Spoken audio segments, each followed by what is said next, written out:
కొర్రములలో Hydraa commissioner Ranganath పర్యటన. మేడ్చల్ జిల్లా Pocharam IT corridor police station పరిధిలో కొర్రముల రెవెన్యూలోని ఏకశిలా నగర్ బాధితుల ఫిర్యాదు మేరకు హైడ్రా కమిషనర్ రంగనాథ్ పర్యటించారు. కొర్రముల రెవెన్యూ పరిధిలో ఉన్న సర్వే నంబర్లు 739 నుండి 749 వరకు దాదాపు 149 ఎకరాల్లో 1985వ సంవత్సరంలో వెలిసిన ఏకశిలా నగర్లో ఆనాడు కొనుగోలు చేసి కబ్జాకోర్ల ఆగడాలతో విసిగిపోయిన ప్లాట్ల బాధితులు హైడ్రాను ఆశ్రయించడంతో హైడ్రా కమిషనర్ రంగనాథ్ ఏకశిలలో పర్యటించి క్షుణ్ణంగా పరిశీలించి అక్కడికి వచ్చిన మున్సిపల్ అధికారులను, రెవెన్యూ అధికారులను వివరాలడిగి తెలుసుకున్నారు. అగ్రికల్చర్ ల్యాండ్ కు పాస్బుక్లు లేవని, అవి క్యాన్సిల్ అయ్యాయని, ప్లాట్లు కన్ఫర్మ్ అయ్యాయని, హైకోర్టు నుండి ప్రతిదీ ఇక్కడున్న ప్లాట్ల ఓనర్స్ కు అనుకూలంగా తీర్పునిచ్చిందని డిప్యూటీ తహసీల్దార్, టౌన్ ప్లానింగ్ అధికారి, రెవెన్యూ అధికారులు, మున్సిపల్ అధికారులు, సర్వేర్ కలిసి హైడ్రా కమిషనర్ రంగనాథ్ కు వివరించడం జరిగింది. హైడ్రా కమిషనర్ రంగనాథ్ దీనిపై స్పందించి ఇక్కడున్న ప్లాట్ ఓనర్స్ కు న్యాయం చేస్తారని ఆయన అన్నారు. దాంట్లో ఇది మ్యూటేషన్ కాలేదు, ప్లాట్స్ అయినాయి, మ్యూటేషన్ అయినాయి, ప్లాట్స్ అవును సార్, అన్నీ అయినాయి, ప్లాట్లన్నీ వస్తున్నాయి.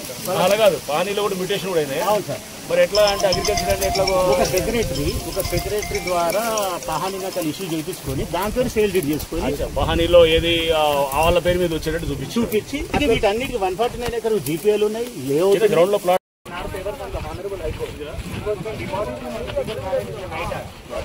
Sir, they are implicating the criminal trespass against this. But the demolition, house breaking.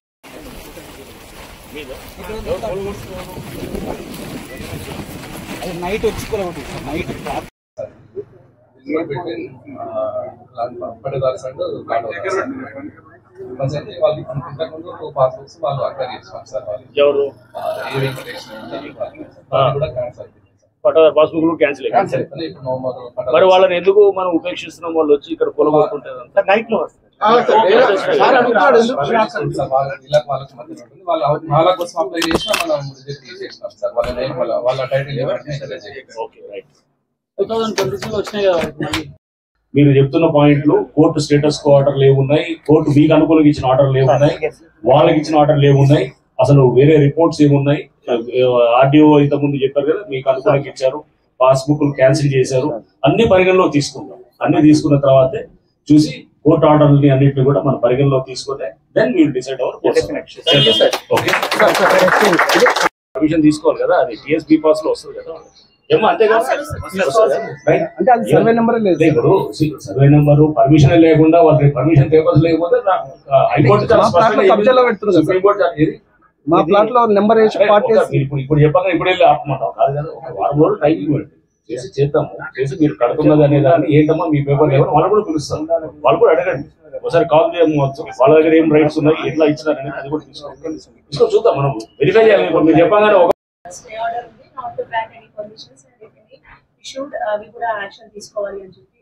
Court stay order ఉందా? Stay order on what? అంటే మీరు కొత్త పర్మిషన్స్ ఇవ్వకూడదా?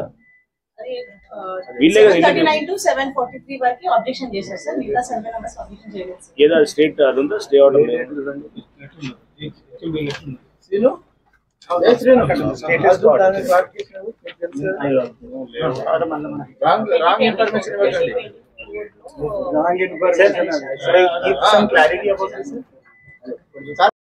తమరికి తమ ఆఫీస్ లో కొన్ని డాక్యుమెంట్స్ ఇచ్చాము. ఏవైతే రిక్వైర్మెంట్ ఏవైతే ఉందో తప్పకుండా మేము ఇస్తాము. కానీ ఈ విషయం ఏం జరిగింది ఒక 5 minutes దయచేసి మీరు వినాలని కోరుతున్నాం. మీరు మాకు చెప్పినారు కదా అంతా, ఇంకా అదనంగా ఉన్నాయి sir please. And was an agricultural land prior to 1985. Sir.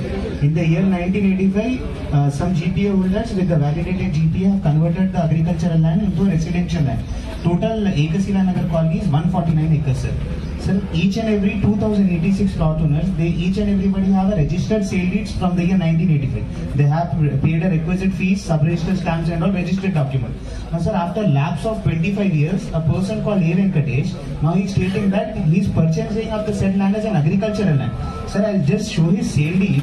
In his sale deed, it is clearly evident that he's stating that his owners got the pahanis or ownership pahanis, which was been issued by the Panchayat Secretary. Now, sir, it was clearly evident in the Pahani Nakals from the year 1985, the said land is a residential land but not an agricultural land. By managing some authorities, his salient clearly states that it is a fraud. He states that Pahani Nakals was being issued by Panchayat Secretary. So what we have done, sir, in the year 2010, we have made an appeal to the RTO basing upon this MRO mutation. RTO has clearly appreciated our fact it is a residential land, it is never an agricultural land, have completely deleted his name, sir. Till date, he does not have a single inch, a single gunta in his name. 47 acres was been deleted in the year 2010 itself, sir. Later on, for set aside in that, he had filed a writ petition 205 of 2012, which is still pending till date, sir. He does not have the land. Recently, C.V. Bhaskar sir also clearly appreciated that thing. Justice C.V. Bhaskar. For surveying of the land as an agricultural land, he raised a writ petition. In that writ petition, C.V. Bhaskar stated that effluent applications cannot be considered. This is no more a agricultural land, it is a residential land from the year 1985. Pahanis clearly showed that. Sir, every order is in our favor, sir. Even the revenue authorities appreciates that. But the fact is that while applying some antisocial elements, they are just breaking up the houses, sir. Sir, with loan amounts, sir, still the loan is been detected, sir. House permission is there, sir. The other day in that media press, you have clearly appreciated. If there are some technical, in each and every layout in our state have some technical mistakes and all. But 10% of the plots are registered, then I validate the present layout. Your statement, sir. Now, sir, 100% plots have been registered, sir. This is our fact, sir. Please help us, sir. These peer people along with me are suffering a lot. We have each and every order, sir. You also own a plot here. Yes, sir. My mother owns a plot. Each and every order is in my mother's name, my family member's name, sir. That's the fact, sir. We'll be helpful. We'll be grateful for you, sir. These are the facts. ఇప్పుడే MRO గారు DT గారు వీళ్ళందరూ వచ్చేమన్నారంటే అసలు పాస్బుక్లు cancel అయినాయి, ఎలాంటి agriculture లేదని ఇప్పుడు ఎంఆర్ఓ గారు డిటి గారు అందరు రిపోర్ట్ ఇచ్చారు. హైడ్రాక్ కూడా హైడ్రా సమక్షంలో ఈ ఎంఆర్ఓ వీళ్ళంతా కూడా రంగనాథ్ సమక్షంలో అసలు ఇక్కడ అగ్రికల్చర్ ల్యాండే లేదు. ఇక్కడ మొత్తము సెట్ చేసి మొత్తం ప్లాట్లని మేము రిపోర్ట్ ఇచ్చినాము. ఎలాంటి అగ్రికల్చర్ ల్యాండ్ లేదు, మేము పాస్బుక్ క్యాన్సిల్ అయిందని ఇప్పుడు ఎంఆర్ఓ గారు హైడ్రా రంగనాథ్ సార్ ముందటనే మొత్తం క్లియర్ గా చెప్పారు. కాబట్టి దయచేసి ఎలాంటి అపోహలు పోకుండా మా వెంచర్లో అన్ని ప్లాట్లు ఉన్నాయి. దయచేసి ఏంటంటే నైట్ల గుండాలను పెట్టి భయభ్రాంతులను చేసి మొత్తం జేసీబీలో పట్టుకొచ్చి ఒక 20-30 మంది గుండాలను తీసుకొచ్చి మా ఇంటి మీద దాడి చేసిండ్రు. అట్లా కూడా స్పందన లేదు. ప్రతి దానికి మేము ఓపిక పడుతున్నాం. ఇంకా ఎన్ని రోజులన్నా కానీ వాళ్ళు మమ్మల్ని కొట్టినా తిట్టినా దేనికైనా మేము భరిస్తాం. కానీ ఇప్పటి నుంచి దయచేసి మా వెంచర్లో ఎవరు రావద్దు గుండాలనేది మా కోరిక. ఇంకెవరండి మాట్లాడు. గౌరవనీయులు శ్రీ హైడ్రా కమిషనర్ గారు రంగనాథ్ సార్ వచ్చి మా వెంచర్ను సందర్శించడం జరిగింది. మేము అసోసియేషన్ తరఫున సార్కు కంప్లైంట్ ఇచ్చినాం.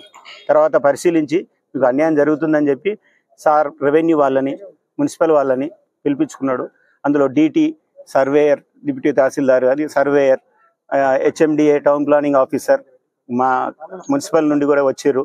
వాళ్ళు కూడా కన్ఫర్మ్ చేసారు, లేదు సార్ వారి పాస్బుక్ లేవు, క్యాన్సిల్ అయినాయి, ప్లాట్లునే కన్ఫర్మ్ అయింది. వీళ్ళకి హైకోర్టు నుంచి ప్రతి ఆర్డర్ వీళ్ళ ఫేవర్లు ఉన్నదంటే సార్ ఆశ్చర్యపోయిండ్రు. ఏంది విషయం ఏంది అసలు మొత్తం నాకు డీటెయిల్గా నాకు ఒక 3-4 డేస్లో మీరు ఇచ్చిందని అంటే క్లియర్గా మీకు న్యాయం చేస్తామని చెప్పినారు. మీడియా పరంగా కమిషనర్ గారికి మా యొక్క కృతజ్ఞతలు.